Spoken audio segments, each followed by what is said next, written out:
アニョンセヨ、ココロです。今日はショート動画の方にはもう載せたんですけど、とっても仲のいいお友達と5人で韓国旅行した時の Vlog です。私は他にお仕事とかもあったので先に韓国に行って、よく私の Vlog にも登場してる愉快な仲間たちが途中で合流するんですけど、その Vlog はまた別で出そうと思います。なので今回はその前後の Vlog になります。ぜひ最後まで見ていっていただけると嬉しいです。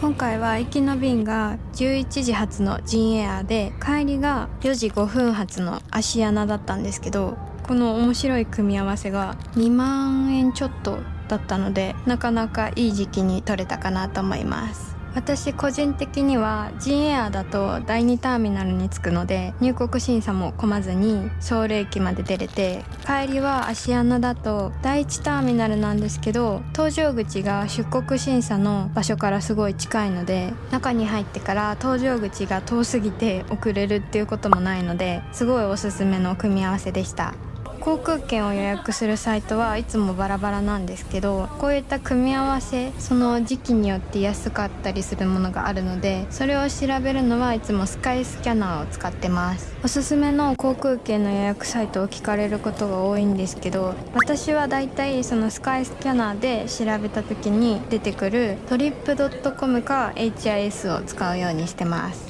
トリップドットコムはアプリを入れておくと搭乗口だったりその飛行機の遅延情報とかも出てくるので、すごく便利です。第2ターミナルに着くので、やっぱり入国審査も全然並ばずにすぐに外に出ることができました。1日目はお仕事の撮影が結構入ってたので、サクッとご飯を食べて終わりました。このメガコーヒーから新しく出たヨアジョン風のヨーグルトアイスめっちゃ美味しくて、ヨアジョン1人だともったいないなと思ってたので、このサイズ感で300いくらだったかな、めちゃめちゃ安いので、お一人の方とかには量も多くてすごいおすすめでした。2日目は気候同行カードを8日間いる予定だったので7日分購入して朝から移動していこうと思います。この日は主にソンスで1日過ごしました。朝はお仕事の撮影があったのでそっちの方に行って、それからソンスの北側って言ったらいいのかな、みんなが行く方と反対側の出口の方になるんですけど、そっちにハゴハウスっていうマーティン・キムとかリパウンドが入ってる建物があって、そこのマーティン・キムがめちゃめちゃ品揃えがいいので、マーティン・キムでお買い物したいなと思ってる方はぜひここの店舗行ってみてください。よくインスタで見る店舗だと思います。上にはリパウンドがあって、ここも店舗がめちゃめちゃ大きかったので品揃えが良くてとっても見やすかったです。やっぱり百貨店で見るのもいいんですけど、こういうところに来ると在庫があったりするので、時間のある方は各店舗に行くことをおすすめします。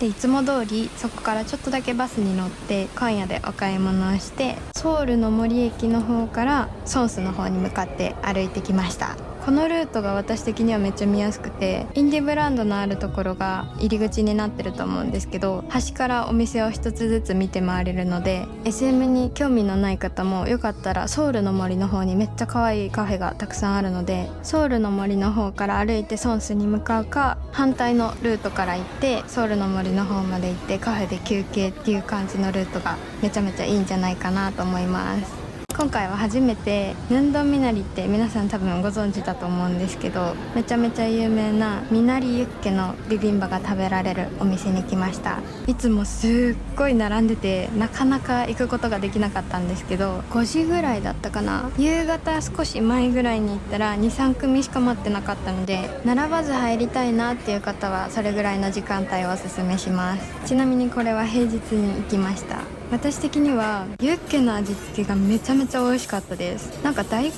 みたいなのが入っててシャキシャキ食感と、ここコチュジャンを入れないんですよ。なので辛くなくて醤油とニンニクが効いてる味付けだったので、辛いのが苦手な方も食べられると思います。ただユッケの量が少し少ないかなって感じたのと、身なりが多すぎたので、身なり減らしてお肉をもうちょっと増やしてくれると嬉しいです。味付けはめちゃめちゃ美味しかったんですけど、どこ食べてもセリっていう感じでした。事前にちょっとだけ避けておけばよかったなとも思いました。でも美味しかったので、またタイミングが合えば行こうと思います。最後はお決まりのニュニュハウスでお買い物して、手がいっぱいになってしまったので、この日は早めにホテルに帰って休みました。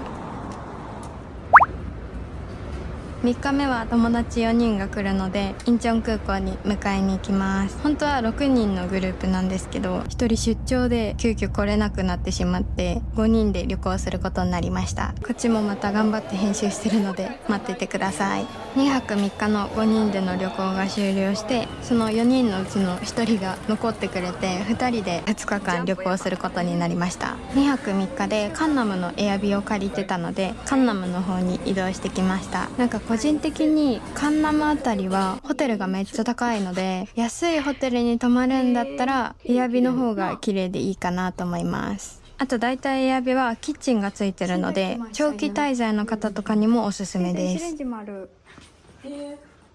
いいな。うん。友達もセルフネイラーなので、2人でネイルモールに行って1時間ぐらい買い物しました。私たち6人グループは全員大食いなんですけど、その中でも小食の2人が残ったので、クッパとキンパを買って半分こして3日目の夜は終わりました。さあ続いて4日目は朝からカンジャンシジャンの方に向かいます。この仲のいい5人とは大学時代にも韓国に来たことが一度あって、その時もカンジャンシジャンでナッチタンタンイを食べたんですよ。友達がまたそれを食べたいっていうことでカンジャンシジャンにやってきました。私実はプチョンユッケが初めてで、いつもめっちゃ並んでるので、ユッケチャムチっていう近くにある違うお店に行ってたんですよ。そこもめちゃめちゃ美味しかったんですけど、プチョンユッケめっちゃ美味しいですね。なんて言ったらいいんやろ、鮮度とかは多分変わらないんですけど、お肉の質が全然違うくてびっくりしました。ナッチタンタンイってこんなに美味しかったかなっていうぐらい美味しかったので、ぜひ時間のある方はプチョンユッケに行ってみてください。この日はたまたま本店じゃない方の店舗に行ったんですけど、2組ぐらいしか待ってなかったので、お昼はめっちゃ混むと思うので、お昼より前に行くことをおすすめします。残ってくれた友達は美容手術がしたいっていうことだったので、私も同じ時間帯でクリニックを予約して、その時間だけバラバラで過ごしました。食後のデザートにスムージーを買いに来ました。久しぶりにジューシーのタルバ飲んだんですけど、やっぱりめっちゃ美味しいですね。ここは全部生搾りで甘さとかも選べて安いのでめっちゃおすすめです。私は久しぶりにジュークリニックさんで腕のほくろと顔のいつものトーニングを受けに行こうと思います。顔のシミはだいぶ薄くなってきたんですけど、私の場合はほくろを取った後が色素沈着で残ってしまってるので、なかなか治療に時間がかかってて、トーニングはもう何回も受けてます。やっと少し薄くなってきたかなと思います。腕のほくろは去年の夏ぐらいに1回レーザーを受けたんですけど、また復活してきてるものがあったので、それをもう一度打ってもらうことにしました。去年の夏にその腕のほくろを取るのと一緒に受けた首元のイボ取りのレーザーなんですけど、これは全然再発してないので1回で終わりました。シミ取りとかイボ取りとかほくろ取りとか、そういうレーザー系の手術がジュークリニックさんはおすすめです。ただ今回おすすめしてもらったオンダリフトを初めて受けてみたんですけど、めっちゃ良かったです。私今体重を脂肪移植を受けたので増やしてるんですけど、顔だけ太らないんですよ。今までだったら太ったらすぐ顔に肉がついてめちゃめちゃ分かりやすくパンパンになってたんですけど、オンダリフトを受けてから顔がすっごいすっきりしました。ただ受けすぎるとやっぱりこけちゃったりするみたいなので、受けすぎは良くないと思うんですけど、顔周りの脂肪で悩んでる方は一度オンダリフトを受けてみてください。痛みはインモードとかボルニューマみたいな感じでかなり熱かったです。で、私が熱って言ってたらちょっと出力を下げてくださったので、そういう調節はできると思います。ここの手術は全般的にそうなんですけど、他のクリニックさんで受けるより機械をかなりしっかりめに当ててくださいます。お母さんもインモードを受けたことがあるんですけど、他のクリニックさんで受けた時よりグッと押し当てる感じで当ててくださったので、いつもだと耐えられる痛みというか熱さだったのが結構我慢しないといけないぐらい熱かったって言ってたので、ここのレーザー系もそうなんですけど、全般的に手術をしっかりめにやってくださるので、その分効果も感じやすいです。10クリニックさんでいつも受けてるトーニングは合わせトーニングっていうやつなんですけど、赤みとかそのシミだったり根本的な治療をいろいろレーザーを組み合わせながらやってくださるので、肌質全体的に改善が期待できると思います。やっぱり注射系リジュランとかジュベルックとかスキンブースターで肌質を改善していくのもいいと思うんですけど、赤みとかシミとかってやっぱりレーザーを当てないと消えないので、根本的な治療がしたい方はジオクリニックさんの合わせトーニングはめっちゃおすすめです。よく注射系とかレーザー系を受ける時の順番を聞かれることがあるんですけど、詳しくは私専門家ではないのでクリニックさんに直接聞いてみてほしいんですけど、だいたい私がいつもクリニックさんをはしごして受ける時の順番は、レーザー系は最初に受けて注射系は後に回してます。注射系は入れた後にいろいろ触ったりするのが良くないので、順番はリフティング系、レーザー系、注射系にするようにいつもしています。ただ組み合わせによっては一緒に受けていいのかわからないので、自分の受けたい手術がある方はクリニックさんにぜひ問い合わせしてみてください。最後は腕のほくろを取っていきます。ほくろ取りのレーザーってほくろって結構黒いじゃないですか。なのでシミよりなかなか痛いんですけど、腕はまだ耐えられます。顔だと5個以上になってくるとちょっと辛いかもしれないです。かなり強力な輪ゴムで弾かれてるような痛さです。で、ほくろ取りは私みたいにやっぱり再発してしまったり、薄くなったけどまだ取りきれてないっていうのがたくさん取ったりすると何個か残ったりするので、1回の治療では終わらないかもしれないです。美容手術を頑張ったので友達と合流して、ずっと気になってたチェジュ屋上っていうチェジュ島をイメージしたサムギョプサル屋さんに来ました。店内の世界観がすごすぎて一度行ってみたいなと思ってたんですけど、一人では行く勇気がなかったので友達に一緒に行ってもらいました。